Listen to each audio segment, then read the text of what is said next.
ఈరోజు వాక్య భాగం నుండి మనం ఏం ధ్యానం చేసుకోబోతున్నామంటే దేవునికి ఇష్టమైన ఉపవాసం. శుక్రవారం అనగానే మనలో చాలామంది ఉపవాసం ఉంటూ ఉంటాము, ఉపవాస ప్రార్థన చేస్తూ ఉంటాము. కొన్నిసార్లు సంవత్సరానికి ఒక 40 రోజులు కొంతమంది ఉపవాసం ఉంటూ ఉంటారు, ఒక వారం రోజులు ఉపవాసం ఉంటాం, 3 రోజులు ఉపవాసం ఉంటాం, కొంతమంది నెలకు ఒక రోజు ఉంటాం, కొంతమంది వారానికి ఒక రోజు ఉంటాం. సో మనకు ఉన్న ప్రేరేపణని బట్టి, మన ఆసక్తిని బట్టి, మన ఆరోగ్య పరిస్థితులను బట్టి, మనకున్న సమస్యలను బట్టి కొన్నిసార్లు మనం ఉపవాస ప్రార్థన చేస్తూ ఉంటాం. అయితే ఉపవాసం మనకి ఇష్టమైనట్టు ఉపవాసం చేస్తే రిజల్ట్స్ రావు. దేవునికి ఇష్టమైనట్టు ఉపవాసం చేస్తే ఆ ఉపవాసానికి ఫలితం దొరుకుతుంది. ఇందాక నేను ఉదాహరణ ఎందుకు చెప్పానంటే, అతనికి నచ్చిన ఫ్యూయల్ ఏదో వేసేసాడు ఆ కారులో, కానీ కారు ముందుకు వెళ్ళలేదు. ఎందుకంటే ఆ కారుకి సరిపడా ఫ్యూయల్ అది కాదు కాబట్టి. మన విశ్వాస జీవితంలో కూడా నాకు తోచిన ప్రార్థన నేను చేస్తున్నాను, నాకు తోచిన ఉపవాసం నేను చేస్తున్నాను, నేను మెచ్చే ఉపవాసం నేను చేస్తున్నాను కాబట్టి దేవుడు నా ఉపవాసాన్ని అంగీకరించాలి, దేవుడు నా ప్రార్థనకు జవాబు ఇవ్వాలి అనే ఎక్స్పెక్టేషన్తో సామాన్యంగా సహజంగా మనం ఉంటూ ఉంటాం. కానీ దేవుని వాక్యంలో స్పష్టంగా నేను నచ్చే ఉపవాసం ఏంటో తెలుసా మీకు అని దేవుడు మాట్లాడాడండి. ఆ వాక్య భాగాన్ని ఈరోజు మనం ధ్యానం చేసుకోబోతున్నాం. యెషయా గ్రంథం 58వ అధ్యాయము 7-8 వచనాలు అందరం కలిసి చదువుకుందాం. యెషయా గ్రంథము 58వ అధ్యాయం 7-8 వచనాలు. నీ ఆహారము ఆకలి కొనిన వారికి పెట్టుటయు, నీ రక్త సంబంధికి ముఖము తప్పింపకుండుటయు, దిక్కుమాలిన బీదలను నీ ఇంట చేర్చుకొనుటయు, వస్త్రహీనుడు నీకు కనబడినప్పుడు వానికి వస్త్రములు ఇచ్చుటయు, ఇదే కదా నాకిష్టమైన ఉపవాసం. సో నేను చెప్పిన మాటలు నా సొంత మాటలు కాదు. క్రైస్ట్ వర్షిప్ సెంటర్లో బోధించబడుతున్న వాక్యము, మరి దైవజనులు ఎవరు నిలబడి ఇక్కడ దేవుని వాక్యాన్ని అందించినా దేవుని వాక్యంలో ఉన్నట్టుగానే బోధిస్తున్నాను తప్ప మా స్వంత ఆలోచనలో లేకపోతే ఇంకేవో కలిపి చెరిపెడి బోధ క్రైస్ట్ వర్షిప్ సెంటర్లో లేదండి. హల్లెలూయా. అపోస్తలుల బోధ, వాక్యానుసారమైన బోధనే ఈ సంఘంలో మరి మనం ప్రతి ఆదివారం లేక ప్రతిసారి దేవుని సన్నిధికి వచ్చినప్పుడు వింటున్నాం. దేవుడు చెప్తున్నాడు, నాకు ఇష్టమైన ఉపవాసం ఏంటో ఒకసారి తెలుసుకోండి, నాకు ఇష్టమైన ఉపవాసం మీరు చేయండి, అప్పుడు మీ ఉపవాసాన్ని నేను యాక్సెప్ట్ చేస్తాను, మీరు ఎందుకొరకు ఉపవాస ప్రార్థన చేస్తున్నారో ఆ ప్రార్థనకి జవాబు వస్తుంది అని దేవుడు చెప్తున్నాడు. కొంతమంది అంట ఉపవాసం ఉంటారు, ప్రార్థన చేస్తారు, కానీ దేవుణ్ణి అడుగుతారంట, ఉపవాసం మేముంటే నువ్వెందుకు మమ్మల్ని చూడట్లేదయ్యా, మేము ప్రార్థన చేస్తుంటే నువ్వెందుకు వినట్లేదు అని అడుగుతారంట. చూడండి, యెషయా గ్రంథం 58వ అధ్యాయంలోనే 3వ వచనంలో ఆ మాటలు చూస్తాం. మేము ఉపవాసం ఉండగా నీవెందుకు చూడవు, మేము మా ప్రాణములను ఆయాసపరుచుకొనగా నీవెందుకు లక్ష్య పెట్టవు అని అందురు. మీ ఉపవాస దినమున మీరు మీ వ్యాపారము చేయుదురు, మీ పనివారి చేత కఠినమైన పని చేయించుదురు, మీరు కలహపడుచు వివాదము చేయుచు అన్యాయముగా గుద్దులాడుచు ఉపవాసము ఉందురు. దేవుడు అంటున్నాడు, మీరు ప్రశ్న అడుగుతున్నారు నన్ను, నా ఉపవాసం నువ్వు ఎందుకు చూడడం లేదు దేవా, నా ప్రార్థన ఎందుకు వినడం లేదయ్యా అని అడుగుతున్నారు. కానీ ఒక్కసారి మీ స్థితిని మీరు చూసుకోండి, మీరు ఏ కండిషన్లో ఉండి ఉపవాసము చేస్తున్నారో. దేవుడు మనం ఉపవాసం చేస్తున్నామా లేదా అనేది చూస్తాడు, కానీ ఏ స్థితిలో ఉండి ఉపవాసం చేస్తున్నాం అనేది కూడా చూస్తాడండి. మనం పెట్టే మొర ఆయన వినడం మాత్రమే కాదు, మన స్థితిని కూడా దేవుడు చాలా జాగ్రత్తగా గమనిస్తాడు. దేవుడు అంటున్నాడు 3 విషయాలు ఇక్కడ గమనిస్తున్నాం. మేము ఉపవాసం ఉండగా నీవెందుకు చూడవు. ఉపవాసం అంటే it's like suffering the body కదండి. ఉపవాసం ఉన్నప్పుడు కడుపు పేగులు కేకలు వేస్తూ ఉంటాయి, లేకపోతే ఆకలేస్తూ ఉంటుంది, నీరసం వచ్చేస్తూ ఉంటుంది, కొంతమంది కళ్ళు తిరిగిపోతూ ఉంటాయి.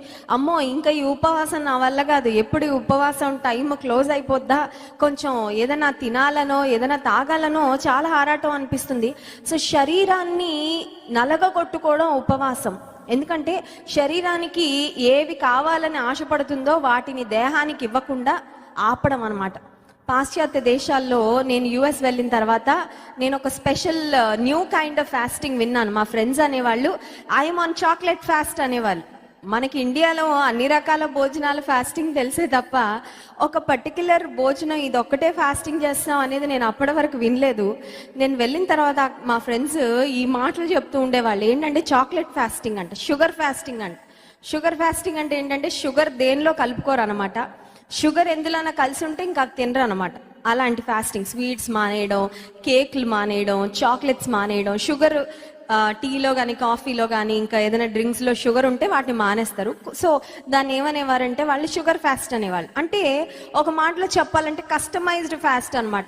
నాకు ఏది ఉపవాసం ఉండాలనిపిస్తే నేను దాన్ని మానుకోవడం, అది మనం మెచ్చే ఉపవాసం. కానీ దేవుడు అంటున్నాడు మీరు మెచ్చే ఉపవాసం కాదు, నేను నచ్చే ఉపవాసం మీరు చేయండి. దేవుడు నచ్చే ఉపవాసం చేయాలంటే దేవుడు మనం ఏ స్థితిలో ఉండి ఉపవాసం చేస్తున్నామో కూడా చూస్తున్నాడు. ఏదో కేవలం కడుపు కట్టుకొని ఉపవాసం చేస్తున్నాం అన్నది ఒక్కటే దేవుడు కండిషన్గా తీసుకొని ముందుకు వెళ్ళడం లేదు. అయ్యో నా బిడ్డలు పాప ఒక పూట భోజనం మానేసరే, ఒక రోజు భోజనం మానేసరే, బక్క చిక్కిపోతున్నారే, నీరస పడిపోతున్నారే అనేది ఒక్కటే దేవుడు చూడడం లేదు. కానీ దేవుడు ఇంకా కొన్ని విషయాలు కూడా గమనిస్తున్నాడంట.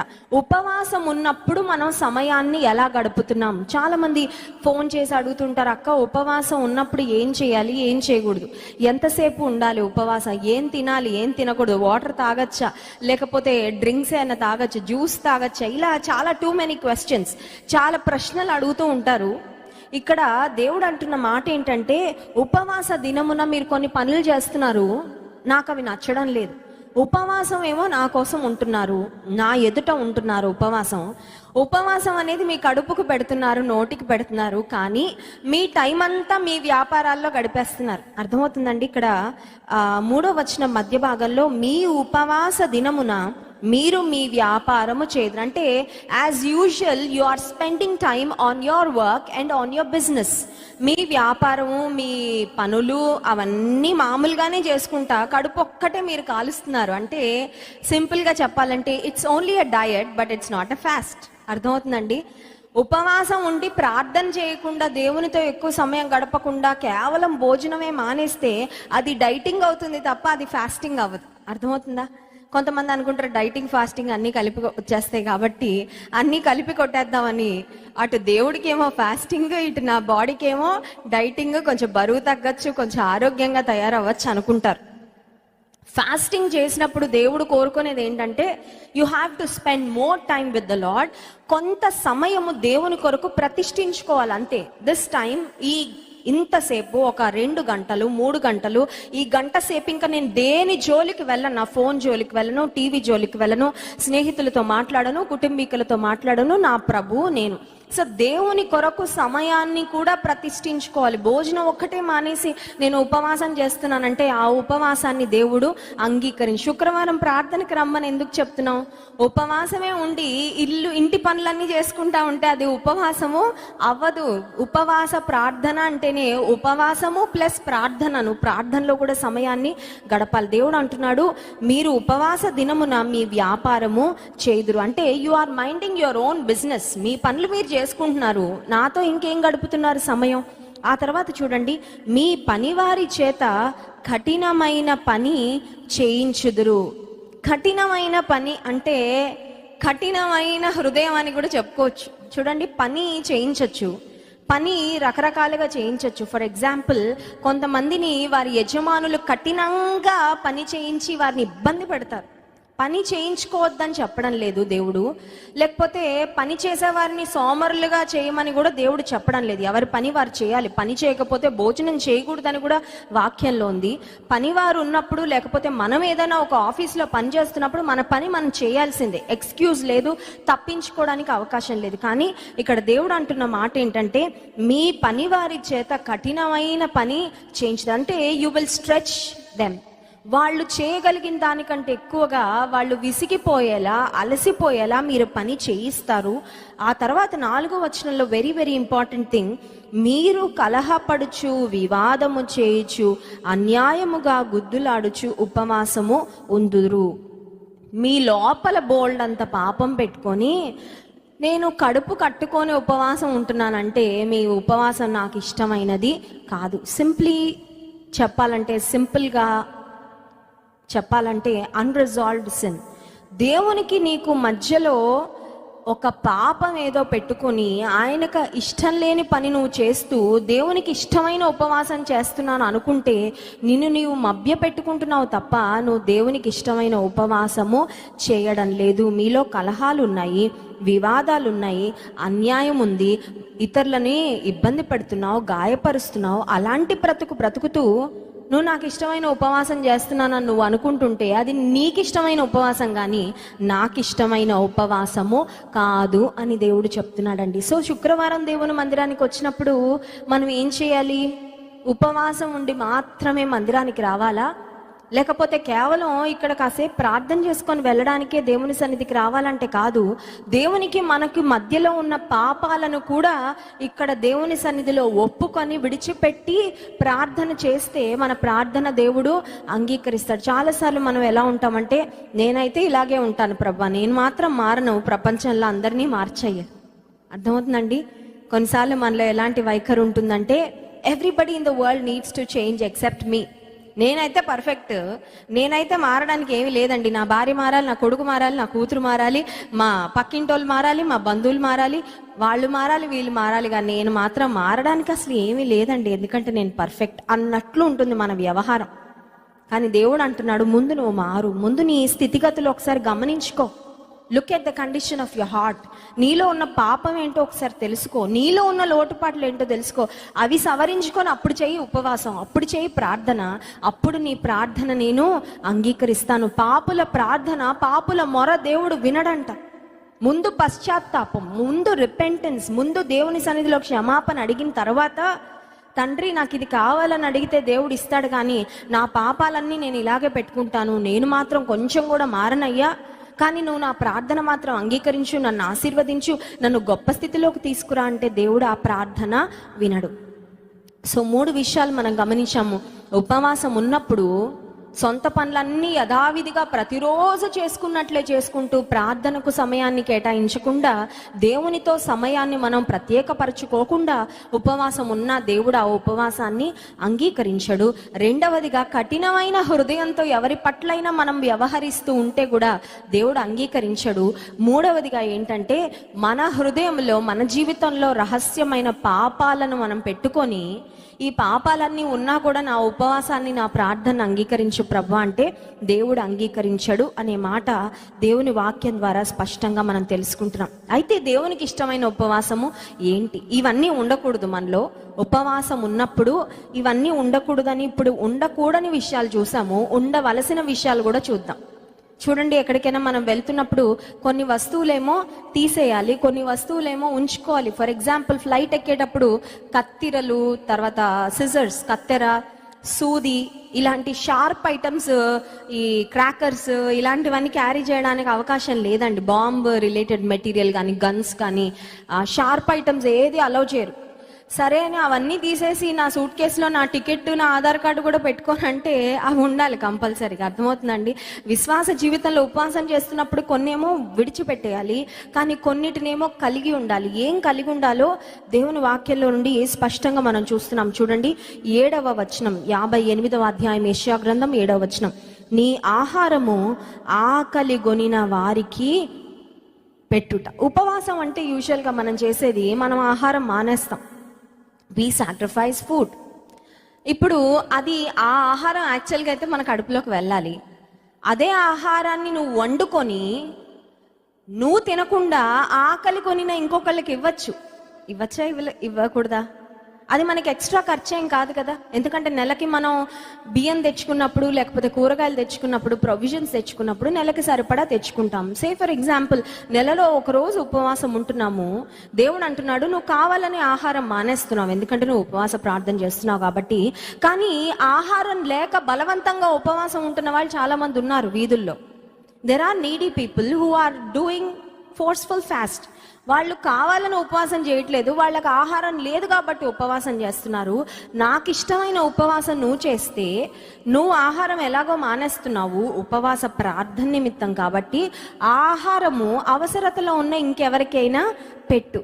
అర్థమవుతుందండి? దేవుడు చెప్తున్న మాట, ఆకలి కొనిన వారు ఎప్పుడు ఉంటారు, బీదలు ఉండక మానరని వాక్యంలో ఉంది. There will always be needy people. అవసరతలో ఉన్నవారు ఎప్పుడు ఉంటారు మన చుట్టూ. మన స్థితి కన్నా తక్కువ స్థితిలో ఉన్నవారు, మనం ఎంత తక్కువ స్థితిలో ఉన్నా మనకన్నా మనకున్నవి కూడా లేని వాళ్ళు చాలా మంది ఉంటారండి. మనకి వాళ్ళని చూసే గుర్తించే కన్నులు, హృదయం ఉండాలి అంతే. చాలాసార్లు అనుకున్నా నాకే ఏం లేదండి. నీకున్నది కూడా లేని వాళ్ళు చాలా మంది ఉన్నారు. నీకున్న స్థితి కూడా లేని వాళ్ళు చాలా మంది ఉన్నారు. నీకన్నా దీన స్థితిలో ఉన్న వాళ్ళు చాలా మంది. నువ్వు 3 పూట్ల తింటున్నావు, 1 పూటే తినేవాళ్ళు కూడా ఉన్నారు చాలా మంది. దేవుడు అంటున్నాడు, నీ ఆహారాన్ని ఆకలి కొనిన వారికి ఇవ్వు. ఆ తర్వాత 2వ మాట చూడండి, నీ రక్త సంబంధికి ముఖము తప్పింపకుండా. చాలాసార్లు మనం అనుకున్నాం, ప్రభా నీ ముఖము నా వైపు తిప్పయ్యా, నీ ముఖ కాంతిని నాపై ప్రకాశింపచేయి. Lord let your light shine upon me. నీ ముఖ కాంతి నా మీద ప్రకాశింపచేయి, నీ చూపు నా మీద పెట్టయ్యా అని మనం అడుగుతున్నాం చాలాసార్లు. దేవుడు అంటున్నాడు, నీ బంధువు, నీ రక్త సంబంధి ఆపదలో నీ దగ్గరకు వస్తే నా ముఖం మీ వైపు తిప్పాలని మీరు కోరుకుంటున్నారు. మీ ముఖము అవసరతలో ఉన్నవారు మీ దగ్గరకు వస్తే మాత్రం మీరు తిప్పుకొని వెళ్ళిపోవద్దు. అర్థమవుతుందండి? అంటే సింపుల్గా చెప్పాలంటే, మీరు నా నుంచి ఏం ఎక్స్పెక్ట్ చేస్తున్నారో ముందు అది మీరు ఇతరులకి చేయండి అంటున్నాడు. హల్లెలూయా. నా నుండి మీరు చాలా కోరుకుంటున్నారు. దేవుడు చెప్తున్న మాట, నా నుండి మీరు ఏం కోరుకుంటున్నారో నేను ఇస్తాను, కానీ దానికి ముందు మీ నుండి ఇతరులు ఏం ఆశిస్తున్నారో, మీ చుట్టూ ఏ అవసరత ఉందో దానికి ముందు స్పందించిన తర్వాత నా దగ్గరికి రండి. అప్పుడు మీ ఉపవాసాన్ని నేను అంగీకరిస్తాను. ఇక్కడ దేవుడు చెప్తున్న ప్రాముఖ్యమైన మాట ఏంటంటే, నాతో మీ సంబంధాన్ని గురించి మీరు ఆలోచించుకొని ఉపవాస ప్రార్థన చేస్తున్నారు, కానీ నాతో మీ సంబంధం సరిగ్గా ఉండాలంటే, మీరు నా సన్నిధిలో చేసే ఉపవాస ప్రార్థన నేను అంగీకరించాలంటే, మీకు మీ తోటి వారికి మధ్యలో ఉన్న సంబంధాన్ని ముందు సెట్ రైట్ చేసుకోండి అంటున్నాడు. హల్లెలూయా. భర్తతో గొడవపడి ఉపవాస ప్రార్థనకు వస్తే దేవుడు ఉపవాస ప్రార్థన అంగీకరిస్తాడా? పక్కింటి వారి మీద బూతులాడొచ్చి ఇక్కడ ఆరాధన ఆరాధన అని చేతులెత్తి ఆరాధిస్తే దేవుడు మన ఆరాధన స్వీకరిస్తాడా? శాపనార్థాలు ఇతరులను పెడుతూ నీకెవరో కొంచెం ఇబ్బంది, బాధ కలిగించగానే కడుపులో ఉన్న కోపం అంతా వాళ్ళ మీద శాపనార్థాల రూపంలో వెళ్ళగక్కొచ్చి నన్ను నా కుటుంబాన్ని సమృద్ధిగా దీవించయ్యా అంటే దేవుడు ఆశీర్వదిస్తాడా? దేవుడు అంటున్నాడు, మీతో నా సంబంధం సరిగ్గా ఉండాలంటే, మీరు చేసే ప్రార్థన నేను అంగీకరించాలంటే, మీరు మీ తోటి వారితో ఎలా ఉన్నారో ఒక్కసారి వాటిని గమనించుకోండి. Before I do something for you, you do something for others. దేవుడు చెప్తున్న మాట, నా నుండి మీరు ఏదో ఆశించడానికి ముందు మీ కొరకు ఎదురు చూస్తున్న వాళ్ళు కొంతమంది ఉన్నారు, వాళ్ళ పట్ల మీరు స్పందించండి. ఆ తర్వాత చూడండి, దిక్కుమాలిన బీదలను నీ ఇంట చేర్చుకొనుటయు, వస్త్రహీనుడు నీకు కనబడినప్పుడు వానికి వస్త్రములు ఇచ్చుటయు, ఇదియే కదా నాకిష్టమైన ఉపవాసము. ఉదయకాల సమయంలో దేవుడు మనల్ని అడుగుతున్నాడు, నాకు ఇష్టమైన ఉపవాసం చేయండి, మీకు ఇష్టమైన ఉపవాసం కాదు. మీకు ఇష్టమైన ఉపవాసాలు 40 రోజులు చేయండి, 100 రోజులు చేయండి, ఎన్ని సంవత్సరాలైనా చేయండి. నాకు ఇష్టంగా మీ ఉపవాసం లేకపోతే మీ జీవితం అనే బండి సాఫీగా ముందుకి వెళ్ళదు. నాకు ఇష్టమైన ఉపవాసం చేయండి. నేనేం కోరుకుంటున్నాను అది ఒకసారి అర్థం చేసుకోండి. ముందు మీ ప్రవర్తన సరి చేసుకోండి. ముందు మీ జీవితంలో ఉన్న పాపాలను నా సన్నిధిలో ఒప్పుకోండి. ముందు మిమ్మల్ని మీరు తగ్గించుకోండి. ముందు నీ సహోదరుల పట్ల, నీ కుటుంబీకుల పట్ల, బీదల పట్ల, నీకన్నా దీనస్థితిలో ఉన్న వారి పట్ల కనికరాన్ని చూపించు, ప్రేమను చూపించి వారి పట్ల ఒక సహృదయంతో స్పందించిన తరువాత అప్పుడు మీరు నా సన్నిధిలో ఉపవాస ప్రార్థన చేస్తే మీ ఉపవాస ప్రార్థన నేను అంగీకరిస్తాను. పరలోకం నుండి నేను వచ్చి మిమ్మల్ని దర్శించాలని మీరు ఆశిస్తున్నారు. You want heaven to come and visit you. పరలోకం నుండి నేను వచ్చి మిమ్మల్ని దర్శించాలని, మీ కుటుంబాలను లేవనెత్తాలని మీరు ఆశిస్తున్నారు. కానీ నీ పక్కనే దీన స్థితిలో ఒకవేళ ఎవరైనా ఉంటే వాళ్ళని మీరు దర్శించడం లేదే, వారి పట్ల మీరు స్పందించడం లేదే. So do something for people around you so that I can come and visit you. దేవుడు చెప్తున్న మాట, మీ చుట్టూ ఉన్న వారి విషయంలో స్పందించండి. మీ చుట్టూ ఉన్న వారితో ముందు సమాధానం కలిగి ఉండండి. ఆ తర్వాత నా సన్నిధిలో వచ్చి ప్రార్థన చేయండి. దేవునికి ఇష్టమైన ఉపవాసం చేసిన తరువాత మన జీవితంలో జరిగే గొప్ప మార్పులు, గొప్ప దీవెనలు ఒకసారి చూడండి. 8వ వచనం మధ్య భాగంలో నుండి, ఇదే కదా నాకు ఇష్టమైన ఉపవాసం, అలాగున నీవు చేసిన ఎడల నీ వెలుగు వేకువ చుక్క వలె ఉదయించును, స్వస్థత నీకు శీఘ్రముగా లభించును. హల్లెలూయా. దేవునికి ఇష్టం లేని పాపాలు కొన్నిసార్లు మన జీవితంలో పెట్టుకున్న తర్వాత కొన్నిసార్లు రోగాలు వస్తూ ఉంటాయి. వచ్చిన తర్వాత అయ్యా స్వస్థపరచు ఎంత ప్రార్థన చేస్తామో, ఎన్ని మందులు వాడతాం, ఎంత డబ్బు ఖర్చు పెడతామో, ఎంతమంది డాక్టర్స్ దగ్గరికి వెళ్తామో, ఆఖరికి దేవుని సన్నిధిలో వచ్చి ప్రభా నా జీవితంలో ఈ పాపం ఉంది, ఈ దోషం ఉంది, అతిక్రమం ఉందయ్యా నన్ను క్షమించని దేవుని సన్నిధిలో క్షమాపణ పొందిన తర్వాత, పాపము నుండి విడుదల పొందిన తర్వాత కొన్నిసార్లు దేవుడు దేహంలో ఉన్న వ్యాధిని వెంటనే స్వస్థపరుస్తాడండి. హల్లెలూయా. అన్ని వ్యాధులు పాపం వలన వచ్చాయని నేను చెప్పట్లేదు. కొంతమంది ఎవరికైనా ఏదైనా వ్యాధి వచ్చిందంటే వీళ్ళు ఏదో పాపం చేసి ఉంటారండి, ఏదో పాపాన్ని కూడగట్టుకున్నారండి, అందుకే వచ్చిందంటారు. అన్ని వ్యాధులు పాపాల వలన రావు, కానీ కొన్ని వ్యాధులు మనలో దేవునికి ఇష్టం లేని పాపాల వలన మనమే తెచ్చుకుంటాం. కొన్నిసార్లు కడుపులో అల్సర్స్ ఎందుకు వస్తాయి తెలుసా? బాగా కోపం ఉన్న వాళ్ళకి ఎవరిని క్షమించకుండా కడుపులోనే పెట్టుకుంటారు కోపం. వాళ్ళకి ఏమైపోద్దంటే కడుపులో పుండ్ల రూపంలో తయారైపోద్ది. ప్రెషర్ ఎక్కువైపోయి డాక్టర్స్ కూడా అదే చెప్తున్నారు, స్ట్రెస్ ఫ్రీగా ఉండండి, రిలాక్స్గా ఉండండి, కోపం తగ్గించుకోండి. ఎందుకమ్మా అంత కోపం?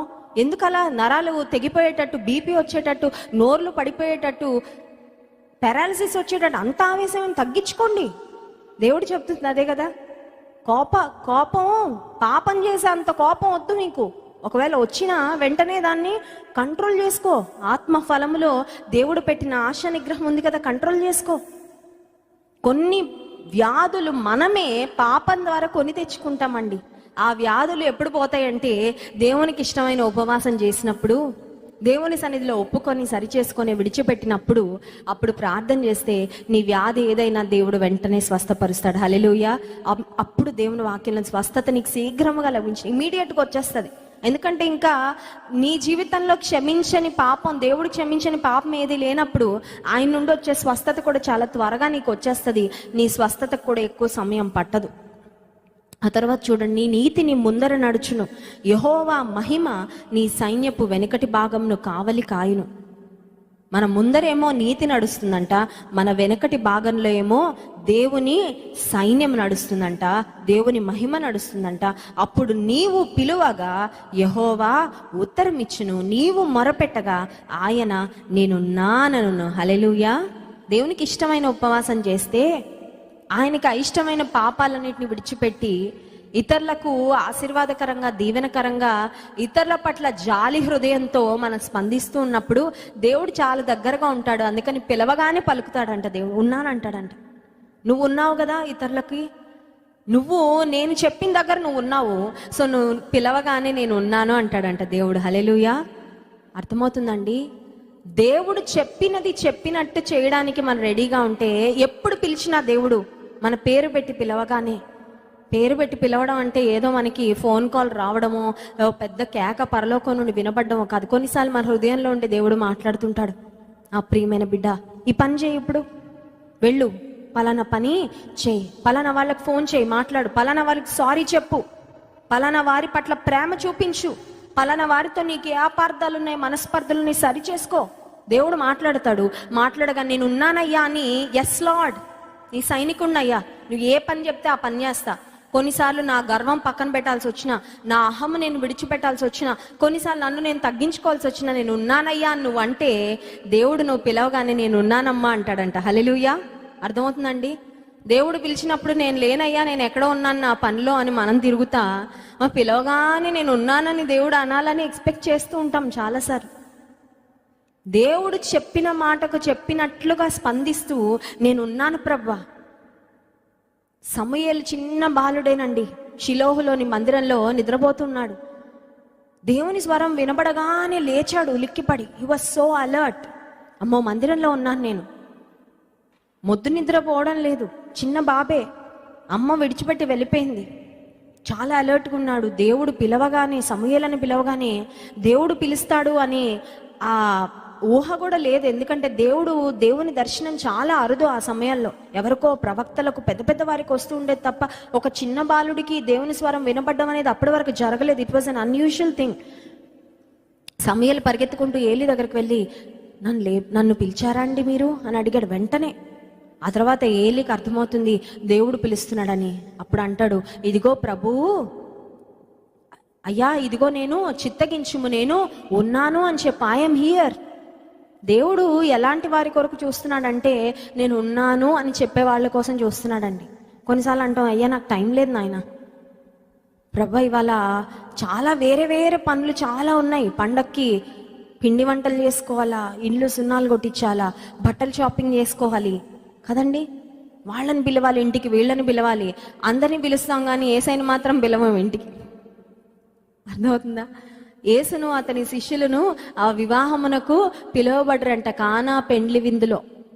ఎవరైనా నాకు వచ్చి పెళ్లి కార్డు ఇస్తే నేను ఒకటే ప్రార్థన చేస్తాను, నీ సేవకులుగా మమ్మల్ని ఆహ్వానించారయ్యా. కొంతమందికి ఇది ఉంటుందండి ఈ క్రమం, ఫస్ట్ కార్డు దైవజనులకు ఇవ్వాలి, బంధువులకి అందరికీ, తర్వాత ఫస్ట్ దేవుని సేవకులకి ఇచ్చి ప్రార్థన చేయించుకోవాలని కొంతమంది ప్రింటింగ్ ప్రెస్ నుంచి డైరెక్ట్గా పెళ్లి కార్డ్స్ తీసుకొస్తారు. ఆ పెళ్లి కార్డు తీసుకొచ్చి ఫస్ట్ కార్డు, అమ్మ దైవజనులుగా మరి జాన్ వెస్లీ గారు లేరు, మీకు ఇస్తున్నాం ప్రార్థన చేయండి అన్నప్పుడు ఒకటే ప్రార్థన చేస్తా, దైవజనులుగా మమ్మల్ని పిలిచారయ్యా, కానీ ఆ పెళ్లికి ఫస్ట్ నువ్వు వెళ్ళు ప్రభా అని ప్రార్థన చేస్తాను. హల్లెలూయా. ఎందుకంటే నువ్వు ఉంటే ఆ పెళ్లిలో అన్నీ సవ్యంగా జరుగుతాయి. ఆ పెళ్లిలో ఆ జంటకు శుభమే జరుగుతుంది, మేలే జరుగుతుంది, ఏ హాని, ఏ నష్టం, ఏ కష్టం, ఏ కొదువ రాదు. కొన్నిసార్లు క్రిస్మస్కి అందరినీ పిలుస్తాం కానీ ఏసై ఉండడు మన ఇంట్లో కదండి. ఏసైకి లాస్ట్ ప్లేస్, భోజనాలకి, కేక్ కటింగ్కి, క్రిస్మస్ ట్రీకి, స్టార్కి, అన్నిటికీ స్థానం ఉంటుంది. ఏసైని స్తుతించడానికి, ఆరాధించడానికి, ప్రార్థన చేయడానికి మాత్రం కొన్నిసార్లు స్థానం ఉండదు. దేవుడు అంటున్నాడు, నేను ఉన్నాను అంటాను ఎప్పుడంటే మీరు నాకు ఇష్టమైన ఉపవాసము చేసినప్పుడు. ఆ తర్వాత కూడా ఇంకా చాలా మాటలు ఉన్నాయండి. దేవుని చిత్తం అయితే వచ్చే వారం వాటిని ధ్యానం చేసుకుందాం. నీవు మొరపెట్టగా నేనున్నాను అంటాడు. ఈ మధ్యాహ్న కాల సమయంలో దేవునికి ఇష్టమైన ఉపవాసం ఏంటో మనము తెలుసుకున్నాం. ఒకవేళ మీలో కొంతమంది ఉపవాసం ఉండి ఈ ప్రార్థనకు వచ్చి ఉండొచ్చు. మేబీ ఈ లైవ్లో వాచ్ చేస్తున్న వాళ్ళు కూడా కొంతమంది ఫాస్టింగ్ ఉంటూ ప్రార్థన చేస్తూ ఉండొచ్చు. మీ బిడ్డల కొరకు, మీ భర్తల కొరకు, మీ భార్యల కొరకు, మీ కుటుంబం కొరకు, మీకున్న ఆర్థిక సమస్యల కొరకు, మీ జీవితంలో ఏ అద్భుతాల కొరకు వెయిట్ చేస్తున్నారో వాటన్నిటి కొరకు ఉపవాసం ఉండి చేస్తున్నారేమో ప్రార్థన. దేవుని వాక్యంలో మనం ధ్యానం చేసుకున్నట్లుగా ఆయనకి ఇష్టమైన ఉపవాసం మనము చేద్దాం. ఇంకా నుండి ప్రతి శుక్రవారం రాగానే ఉపవాస దినము అని మనం ప్రకటించుకున్న ప్రతిసారి జ్ఞాపకం చేసుకుందాం, ముందు నా జీవితంలో ఏ రహస్యమైన పాపము ఉండకూడదు, ముందు నా జీవితంలో దేవునికి ఆయాసకరమైన ఏ పరిస్థితి ఉండకూడదు. ప్రభు ఎక్కడైనా నేను కఠినంగా ప్రవర్తిస్తున్నానా, ఎవరి పట్ల అయినా నేను కఠినంగా వ్యవహరిస్తున్నానా? కొన్నిసార్లు మనుషుల పట్ల కఠినంగా వ్యవహరిస్తాం, దేవుని విషయంలో కూడా అదే కఠినత్వం వచ్చేస్తుంది. ఆ గుండె, హృదయం మొద్దుబారిపోద్ది. ఎలా అంటే ఇంకా ఏ సెన్సిటివిటీ ఉండదన్నమాట, ఒక సున్నితత్వాన్ని కోల్పోయిన స్థితి. అందుకే దేవుడు అన్నాడు, నేను రాతి హృదయాన్ని తీసేసి మాంసపు హృదయాన్ని ఇస్తాను. హల్లెలూయా. మాంసపు హృదయం అంటే ఏంటంటే దేవుని మేలు పొందగానే ప్రభువా నీకు స్తోత్రాలు, కృతజ్ఞత చెప్పే హృదయం, దేనికన్నా స్పందించే హృదయం, ఒక కష్టం రాగానే వెంటనే దేవుని సన్నిధికి వెళ్ళి మొరపెట్టుకునే హృదయం, ఇతరులు కష్టంలో ఉన్నప్పుడు ఆ కష్టం నాకే వస్తే ఎలా ఉంటుంది అనే విధంగా స్పందించే హృదయం, దేవుని ప్రేమతో నిండిన హృదయము మనం పొందుకోవాలంటే ఆయనకి ఇష్టమైన ఉపవాసం మనము చేయాలి. కళ్ళు మూసుకొని ప్రార్థన చేసుకుందాం. దేవుడు తన వాక్యం ద్వారా మనతో మాట్లాడాడు. నువ్వు పిలవగానే, మొరపెట్టగానే నేను ఉన్నానంటాను. నీ వెలుగు వేకువ చుక్క వలె ఉదయిస్తుంది, నీతి నీ ముందర నడుస్తుంది, నీ వెనుక భాగంలో యెహోవా మహిమ, ఆయన సైన్యము నీ వెంట నడుస్తుంది. అయితే ఆయనకి ఇష్టమైన ఉపవాసం, ఆయనకి ఇష్టమైన ప్రార్థన మనం చేయాలి. అడుగుదామా, ప్రభా నేను ఎక్కడైనా కఠినంగా ప్రవర్తిస్తుంటే, కఠినమైన హృదయాన్ని కలిగి ఉంటే ఆ కఠినత్వాన్ని తీసే ప్రభా. బండలాంటి హృదయము, మొద్దుబారిపోయిన హృదయం, నీ మాటలు విన్నా పట్టించుకొని హృదయం నాకు వద్దయ్యా. స్పందించే హృదయం, సెన్సిటివ్ హార్ట్ నాకు దయచే ప్రభా. ఉపవాస ప్రార్థన చేస్తున్నాం అంటూనే మా సొంత పనులన్నిట్లో మేము తిరుగుతూ నీ సన్నిధిలో సమయాన్ని గడపకుండా అతి దౌర్భాగ్య స్థితి వద్దయ్యా. నీ పాదాల దగ్గర కూర్చొనే భాగ్యం మాకు ఇవ్వండి. విస్తారమైన పనులు పెట్టుకొని మమ్మల్ని మేము ఆయాసపరుచుకుంటూ నీ పాదాల చెంత కూర్చోలేని స్థితి మాలో ఎవ్వరికొద్దు ప్రభా. మాకు సహాయం చేయి. దేవుని సన్నిధిలో అడుగుదాం ప్రభా. క్షమాపణ అడగని, ఒప్పుకోని పాపాలు ఏవైతే నా జీవితంలో ఉన్నాయో వాటిని సన్నిధిలో ఒప్పుకుంటున్నానని ప్రియమైన సహోదరుడా, దేవుడి సమయానికి ఇస్తున్నాడు. ఒప్పుకుంటావా? పశ్చాత్తాపడతావా? దేవుని సన్నిధిలో ఒప్పుకుంటే కనికరము, ఒప్పుకుంటే క్షమాపణ, ఒప్పుకుంటే ఆయన యాక్సెప్టెన్స్, ఆయన అంగీకారం నీకు దొరుకుతుంది. మన పాపాలు ఒప్పుకున్న తర్వాత ఆయన మన ప్రార్థన వింటాడు. మన ఉపవాసం ఆయనకి ఇష్టమైన ఉపవాసం అవుతుంది. అయ్యా, అవసరతలో ఉన్న వారి పట్ల స్పందించే హృదయం నాకు ఇవ్వయ్యా. నాకేమున్నా నాకేం లేకపోయినా నాకన్నా దీనస్థితిలో ఎప్పుడు ఎవరో ఒకళ్ళు ఉంటారయ్యా నా చుట్టూ. అవసరతలో ఉన్నవాళ్ళు, నాకున్నది కూడా లేని వాళ్ళు చాలా మంది ఉంటారు ప్రభా. వారికి నీ ప్రేమను చూపించే హృదయాన్ని నాకు దయచేయని ప్రార్థన చేద్దాం. పరిశుద్ధ మహోన్నతుడ గొప్ప దేవానికి స్తోత్రాలు. నీ వాక్యం ద్వారా మీరు మాతో మాట్లాడినందుకు వందనాలు. నీకు ఇష్టమైన ఉపవాసం మేము ఎలా చేయాలో స్పష్టంగా నీ వాక్యం ద్వారా మాతో మాట్లాడావు ప్రభా. మాలో పాపం ఉంచుకొని, మాలో కఠినమైన హృదయాన్ని ఉంచుకొని ఉపవాసం చేసినంత మాత్రాన మా ప్రార్థనను వినవని మా జ్ఞాపకం చేసావు ప్రభా. నిజమే నాయన, మా హృదయ స్థితి, మా పరిస్థితి నీ దృష్టిలో యథార్థముగా పరిశుద్ధముగా ఉండునట్లు సహాయం చేయ ప్రభా. మా ప్రతి పాపాన్ని సన్నిధిలో ఒప్పుకుంటున్నామయ్యా. నీకు ఆయాసకరమైన ప్రతి మార్గమును మాలో నుండి తొలగించండి ప్రభా. మమ్మల్ని క్షమించండి అయ్యా. మా పాపములు క్షమించండి, మా దోషములు క్షమించండి, మా అతిక్రమములు క్షమించండి. మా తోటి వారితో మేము సమాధానంగా ప్రేమ కలిగి ఉండడానికి సహాయం చేయి. నీ సన్నిధిలో మేము చేసిన ప్రతి ప్రార్థన మీరు అంగీకరించి కార్యములు జరిగించమని నేను స్తుతించి ఆరాధించబోతుండగా ఆరాధన ఆత్మతో మమ్మల్ని నింపుమని ప్రార్థన చేస్తూ యేసు నామమున ప్రార్థిస్తున్నాం తండ్రి, ఆమేన్.